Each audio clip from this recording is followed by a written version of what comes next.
جواب دینا آسان ہے، مطمئن جواب دینا مشکل ہے. تو آپ کا جواب مطمئن ہونا چاہیے. نمبر 1، آپ جب جواب دیتے ہیں اس کا حوالہ ہونا چاہیے قرآن اور صحیح حدیث سے. اسلام کی شریعت اس کے بارے میں کیا کہتی ہے. نمبر 2، کمپیریٹیو ریلیجن، تقابل ادیان. جو آدمی آپ سے پوچھ رہا ہے، جو غیر مسلم پوچھ رہا ہے، اس کے کتاب، اس کی مذہبی کتاب، اگر وہ کرسچن ہے تو بائبل کوٹ کیجئے، اگر ہندو ہے تو وید کوٹ کیجئے، اپنشد کوٹ کیجئے. اگر مذاہب کی کتابوں کا حوالہ دے کے ان کی مذہبی کتاب اس کے بارے میں کیا کہتی ہے اس کا ذکر کرو. اسے کہتے ہیں کمپیریٹیو ریلیجن، تقابل ادیان. نمبر 3، وہ آنسر سائنٹیفک ہونا چاہیے.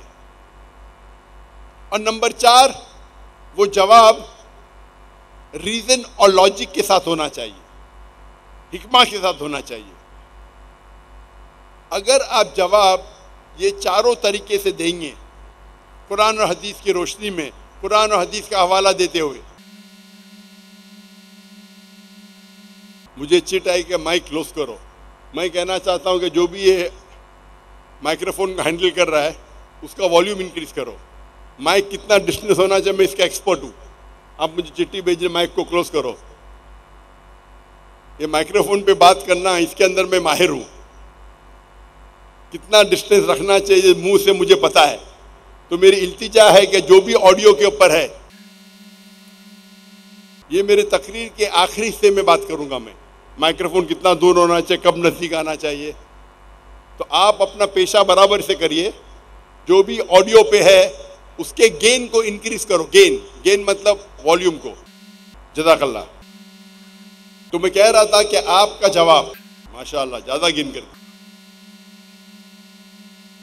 میں کہہ رہا تھا کہ آپ کا جواب 4 کیٹیگری میں ہونا چاہیے.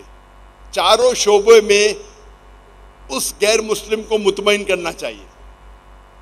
کیوں؟ پہلا ہے قرآن اور صحیح حدیث، اپنی شریعت. شاید وہ قرآن میں مانے نہ مانے، لیکن ہمارا جواب ہمیشہ جو اللہ اور اللہ کے آخری رسول محمد صلی اللہ علیہ وسلم فرماتے اس کے مطابق ہونا چاہیے. لیکن وہ غیر مسلم وہ قرآن میں نہیں مانتا ہے. تو جب میں جواب دیتا ہوں اس کی مذہبی کتابوں سے، چاہے بائبل ہو، چاہے وید ہو، چاہے اپنشد ہو، چاہے گیتا ہو، تو وہ اس کتاب میں یقین رکھتا ہے تو اسے ماننا لازم ہے. مجھے ماننا لازم نہیں، لیکن اس کو ماننا لازم ہے. تو میں اس کے کتاب کا حوالہ دے کے اس سے ثابت کروں گا جو اسلامک نقطہ نظریہ ہے. ہو سکتا ہے وہ غیر مسلم مذہبی نہیں ہے، وہی کوئی مذہب میں مانتا ہی نہیں ہے، نام کا ہندو ہوئے گا، ہو سکتا ہے نام کا کرسچن ہے. لیکن جو مذہب میں نہیں مانتے وہ اکثر مانتے ہیں سائنٹیفک ایویڈنس میں. تو میرا تیسرا جواب ہوگا سائنٹیفک طریقے سے، اور چوتھا ہوگا ریزن اور لاجک کے ساتھ، حکمت کے ساتھ.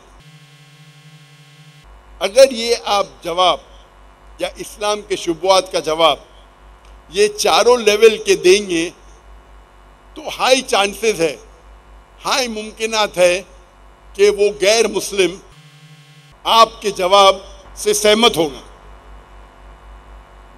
اور جب آپ یہ غلط فہمیاں دور کریں گے اسلام کے بارے میں، اس کے بعد آپ 20، 25، 15 اچھی بات کہیں گے اسلام کے بارے میں، وہ اسے قبول کرے گا. تو سب سے پہلے اسٹریٹجی دعویٰ کی ہے کہ آپ غلط فہمیاں دور کرو، اس کے دل کو صاف کرو، اس کے ذہن کو صاف کرو. ایک بار ذہن صاف ہو جائے گا، دل صاف ہو جائے گا، تو وہ کھلے دماغ سے، کھلے ذہن سے آپ کی بات سنیں گا. اور آپ دنیا میں کدھر بھی جائیے، چاہے USA جائیے، UK جائیے، کینیڈا جائیے، یورپ جائیے، انڈیا، پاکستان، سعودی عربیہ، کدھر بھی جاؤ، یہ 20 شبہات کامن ہیں، سیم ہیں. ہو سکتا ہے کہ معاشرے کے حساب سے ایک یا دو شبہات ایڈیشنل ہوں گے. مثال کے طور پہ مغربی ممالک میں ربا، انٹرسٹ بہت عام ہے، تو وہ کہیں گے کہ انٹرسٹ، سود اسلام میں حرام کیوں ہے؟ وہ ایڈیشنل کوشچن ہے. لیکن وہ 20 کامن کوشچن سیم رہیں گے، وہ 20 غلط فہمیاں سیم رہیں گے، ایک یا دو ایڈیشنل سوالات ہوں گے. ہر مسلمان یہ 20 شبہات کے جواب چاروں لیول پہ یاد کریں گے، قرآن اور حدیث کی روشنی، دیگر مذہبی کتابوں کی روشنی میں، سائنٹیفک ایویڈنس کی روشنی میں، اور ریزن اور لاجک کی روشنی میں. انشاءاللہ وہ چاہے وہ غیر مسلم کو مسلم نہ بنا پائے گا، لیکن اس کے دل میں جو نفرت ہے کم از کم وہ تو دور کرے گا. اسلام کے بارے میں جو غلط فہمی ہے وہ تو دور کرے گا. ہر مسلمان کا فرض ہے کہ وہ جو غیر مسلمان کے میں جو غلط فہمیاں ہیں وہ دور کرنا ہر مسلمان کا فرض ہے. دعویٰ ہر مسلمان کا فرض ہے. اور یہ 20 سوالات کے جوابات آپ اگر میرے ویب سائٹ پہ جائیں گے zakirnaik.com، آپ جوابات کو ڈاؤن لوڈ کر سکتے. اس کے اوپر ویڈیو کیسٹ موجود ہے، یوٹیوب پہ موجود ہے، فیس بک پہ موجود ہے. آپ خالی ٹائپ کیجئے اسلام کے متعلق غلط فہمیاں ذاکر نائک، آپ کو ویڈیو آ جائیں گی. Misconceptions about Islam Zakir Naik, video آ جائیں گے انگلش میں. اسی لیے میں سارے شبہات کا جواب نہیں دوں گا، اسے کم از کم 2-3 گھنٹے لگتے ہیں ڈیٹیل میں کرنے کے. اسی لیے میں تقریر کرتا ہوں، پارٹ 1 اور پارٹ 2 میں تقریر ہے.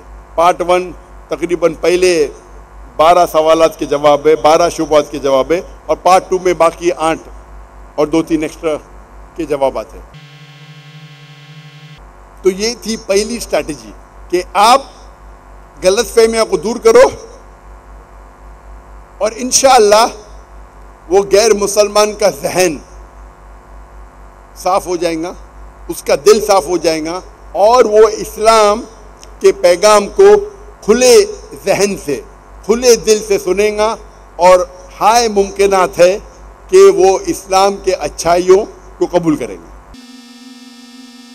نمبر 2، دوسری اہم اسٹریٹجی، یا میں کہتا ہوں ماسٹر کی فار دعویٰ، قرآن مجید میں اللہ تعالیٰ فرماتے سورہ ال عمران کی سورہ نمبر 3 آیت نمبر 64، اللہ تعالیٰ فرماتے کل یا اہل الکتاب، کہو اہل کتاب سے، تعالوا الی کلمۃ سواء بیننا و بینکم، آؤ ہم اس بات کی طرف جو آپ اور ہم میں یکساں ہے.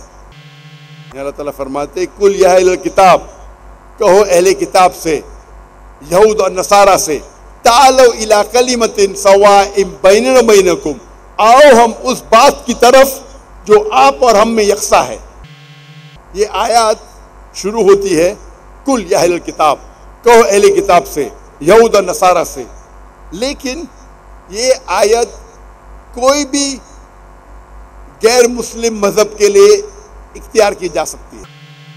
یہ جو آیت ہے خصوصاً اس کے پہلے کہا گیا ہے کل یا اہل کتاب، کہو اہل کتاب سے، کہو یہود اور نصارہ سے، لیکن یہ آپ دیگر مذاہب کے ماننے والوں کے لیے بھی استعمال کر سکتے، چاہے وہ ہندو ہو، چاہے وہ پارسی ہو، چاہے بدھ ہو، کوئی بھی مذہب کا ہو، آپ اس پر استعمال کر سکتے.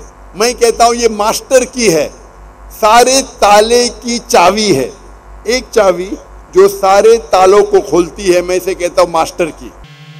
اللہ تعالیٰ فرماتے قل یا اہل الکتاب، کہو اہل کتاب سے، تعالوا الی کلمۃ سواء بیننا و بینکم، آؤ ہم اس بات کی طرف جو آپ اور ہم میں یکساں ہے.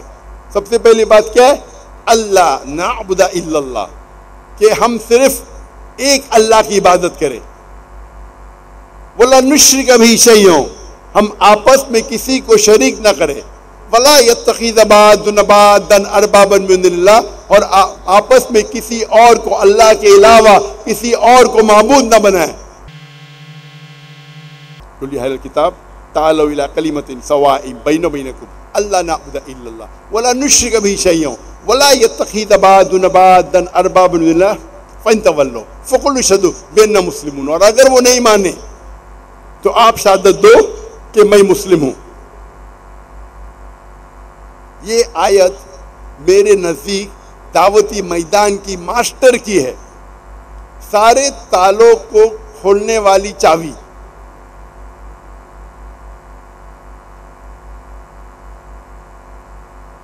ہم جب غیر مسلمان سے بات کرتے ہیں، اللہ تعالیٰ فرماتے تعالوا الی کلمۃ سواء بیننا وبینکم، آؤ ہم اس بات کی طرف جو آپ اور ہم میں یکساں ہے۔ اگر ہم غیر مسلم سے ملتے ہیں، اس سے بات کرتے ہیں، میرا ایک سمپل فارمولا ہے، جب میں غیر مسلمانوں سے پوچھتا ہوں یا کوئی بھی انسان سے کہ کوئی بھی انسان جو خدا میں مانتا ہے، میں اس سے پوچھتا ہوں کہ آپ یہ مانتے ہیں کہ کم از کم ایک کتاب خدا کی طرف سے ہے؟ تو مسلمان کہیں گے بے شک ہم مانتے ہیں کہ قرآن اللہ کی طرف سے ہے۔ وہ عیسائی کہے گا ہم مانتے ہیں کہ بائبل خدا کی طرف سے ہے۔ وہ یہود کہے گا ہم مانتے ہیں کہ تلمود توراہ اللہ کی طرف سے ہے۔ وہ ہندو کہیں گا ہم مانتے ہیں کہ وید اور اپنشد خدا کی طرف سے ہے۔ وہ پارسی کہیں گا ہم سمجھتے دھما پڑھ خدا کی طرف سے ہے۔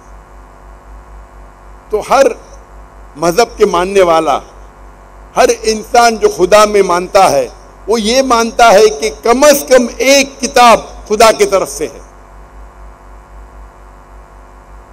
تو میرا فارمولا ایک دم سمپل ہے، اس قرآن کی آیات کی بنیاد پہ، جس میں اللہ تعالیٰ فرماتے تعالوا الی کلمۃ سواء بیننا وبینکم، میں کہتا ہوں کہ ہم یہ ساری مذہبی کتابوں کا مطالعہ کریں گے، اور مطالعہ کرنے کے بعد جو ساری مذہبی کتاب میں یکساں ہے، کم از کم اس کے اوپر عمل کرنے کا فیصلہ کریں۔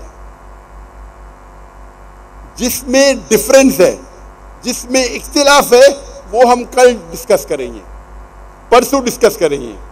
آج ہم کم از کم اس بات کو مانیں کہ جو ساری مذہبی کتابوں، قرآن ہو، بائبل ہو، تلمود ہو، وید ہو، اپنشد ہو، جو ان ساری مذہبی کتابوں میں یکساں ہے، وہ بات پہ ہم عمل کریں۔ جو اختلاف ہے اس کو ہم بعد میں ڈسکس کریں گے۔ میں نہیں کہتا ہوں کہ اختلاف نہیں ہے، جو اختلاف ہے وہ کل ڈسکس کریں گے۔ اور ہم جب مطالعہ کرتے ہیں ساری مذہبی کتاب کا، تو ہمیں پتہ لگتا ہے کہ بہت سی یکسانیت ہے۔ اور اس موضوع پہ میں نے تقریر کیا ہوں،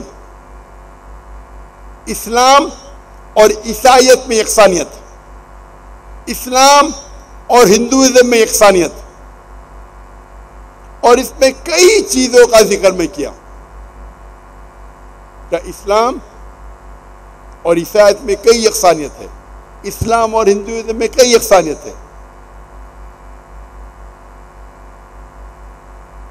اور جتنے بھی یکسانیت ہے بہت سے ہیں۔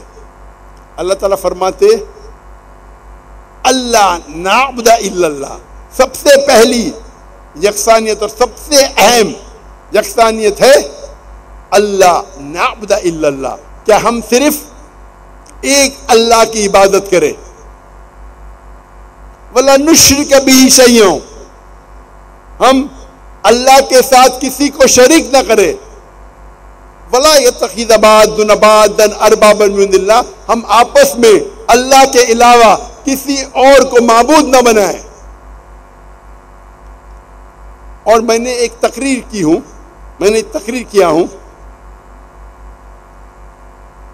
میں تقریر اس تقریر کے شروعات کے پہلے بولنے بھول گیا کہ جیسے آپ جانتے ہیں میری تعلیم انگریزی میں ہوئی ہے، اور مجھے اردو زبان پہ مہارت نہیں ہے، تو ہائی ممکنات ہے کہ میں اس تقریر میں غلطیاں کروں گا، اور امید ہے کہ آپ میری اس غلطیوں کو نظر انداز کریں گے۔ میری تعلیم انگریزی میں ہوئی تو میں صرف انگریزی میں کرتا تھا تقریر، لیکن لوگ نے جب اصرار کیا تو میں اردو میں تقریر کرنا شروع کیا۔ میں جانتا ہوں بہت غلطیاں ہیں، اور امید ہے کہ آپ اس غلطیوں کو نظر انداز کریں گے۔ تو جیسے میں کہہ رہا تھا کہ جب اب ساری مذہبی کتابوں کا مطالعہ کرتے ہیں تو پتہ لگتا ہے کہ ساری مذہبی کتاب، اور میرا ایک فارمولا ہے مذہب کو سمجھنے کے لیے، آپ مذہب کے ماننے والوں کو مت دیکھیے، جو مذہبی جس مذہب کی سب سے اونچی کتاب ہے، سب سے اوتھینٹک کتاب ہے، اس کا مطالعہ کیجیے۔ تو اسلام کو جاننے کے لیے مسلمان کو مت دیکھیے، عیسائیت کو جاننے کے لیے کرسچن کو مت دیکھیے، ہندوازم کو جاننے کے لیے ہندو کو مت دیکھیے۔ ہو سکتا ہے کہ وہ مذہب کے ماننے والے کو خود پتہ نہیں ان کا مذہبی کتاب کیا کہتی ہے، ان کی مذہبی کتاب کیا کہتی ہے۔ اسی لیے سب سے بہترین، سب سے اوتھینٹک، سب سے صحیح طریقہ مذہب کو جاننے کے لیے ہے اس مذہب کے سب سے اوتھینٹک کتابوں کی تحقیق کیجیے۔ تو اسلام کو جاننے کے لیے مسلمان کو مت دیکھیے، قرآن اور صحیح حدیث کا مطالعہ کیجیے۔ کرسچینٹی کو جاننے کے لیے، عیسائیت کو جاننے کے لیے عیسائیوں کو مت دیکھیے، کرسچنز کو مت دیکھیے، بائبل کو پڑھیے، اس کی تحقیق کیجیے۔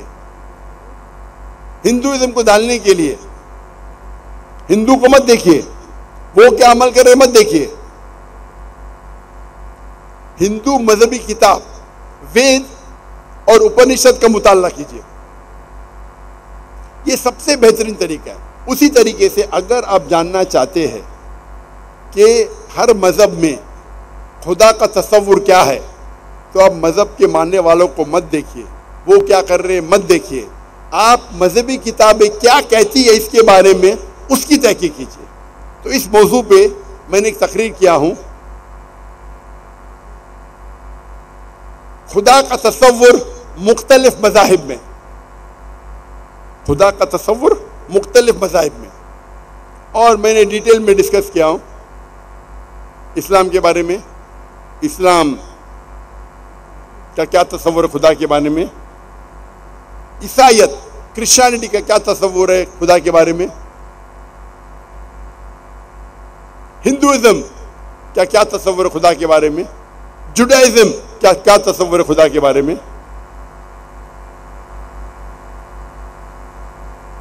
پارسیزم کا کیا تصور ہے، سکھزم کا کیا تصور ہے۔ یہ لیکچر ڈیٹیل میں دیا ہوں میں۔ اور جب ساری مذہبی کتابوں کا مطالعہ کرتے ہیں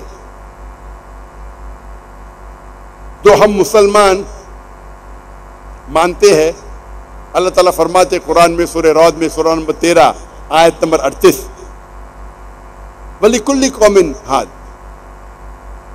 وَلِكُلِّ أَجْلٍ کتاب، کہ ہر دور میں ہم نے ایک کتاب نازل کی۔ اللہ تعالیٰ فرماتے کہ ہر دور میں اللہ نے ایک کتاب نازل کی، ایک وحی نازل کی۔ نام سے صرف 4 کا ذکر ہے قرآن مجید میں، توراہ، زبور، انجیل اور قرآن۔ توراہ جو وحی نازل کی گئی تھی موسیٰ علیہ السلام پہ، زبور وہ وحی ریولیشن جو نازل کی گئی تھی داؤد علیہ السلام پہ، انجیل وحی جو نازل کی گئی تھی عیسیٰ علیہ السلام پہ، اور آخری کتاب، آخری وحی قرآن مجید جو نازل کی گئی تھی آخری پیغمبر محمد صلی اللہ علیہ وسلم پہ۔ لیکن اس کے علاوہ کئی کتابیں ہیں، مثال کے طور پہ صحف ابراہیم۔ تو اللہ نے ہر دور میں کتاب نازل کی، نام سے صرف 4 ہے لیکن کئی کتابیں ہیں۔ ہم مانتے ہیں کہ کیونکہ یہ جتنے کتابیں قرآن کے پہلے آئی وہ صرف ایک وقت کے لیے محدود تھی، وہ تا قیامت تک نہیں تھی، اسی لیے اللہ سبحانہ و تعالیٰ نے اس کو محفوظ کرنے کی ضرورت نہیں سمجھی.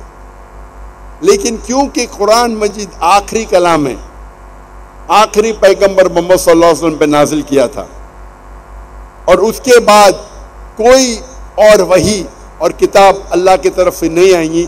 اللہ سبحانہ و تعالیٰ فرماتے قرآن مجید میں سورہ ہجر میں سورہ نمبر 15 آیت نمبر 9 میں کہ ہم نے قرآن نازل کی ہے اور ہم اس کی حفاظت کریں گے. اللہ تعالیٰ اس قرآن مجید کی حفاظت کی ذمہ داری خود اپنے پہ لیتے ہیں.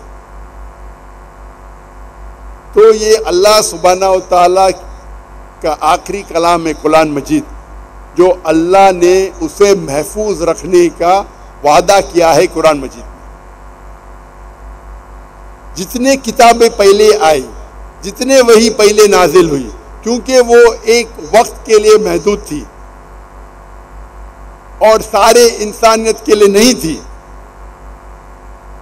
اسی لیے آج یہ جتنے بھی دیگر مذہب کی کتابیں ہیں وہ 100% محفوظ نہیں ہیں. لیکن یہ کتابیں بدلنے کے باوجود، ان کتابوں میں ملاوٹ آنے کے باوجود، ان ساری کتابوں میں وحدانیت ہے. ان ساری کتابوں میں خدا کا ذکر ہے کہ خدا ایک ہے، اس کے علاوہ کوئی نہیں ہے، اور ہر انسان کو اس خدا کی عبادت کرنا چاہیے، اس خدا کا کوئی عکس نہیں ہے. تو یہ کتابیں بدل جانے کے باوجود الحمدللہ یہ اہم میسج جو ساری کتابوں میں تھا کہ خدا ایک ہے، اس کا کوئی عکس نہیں ہے، اس کا کوئی امیج نہیں ہے، اور ہمیں صرف اس کی عبادت کرنا چاہیے، یہ محفوظ ہے.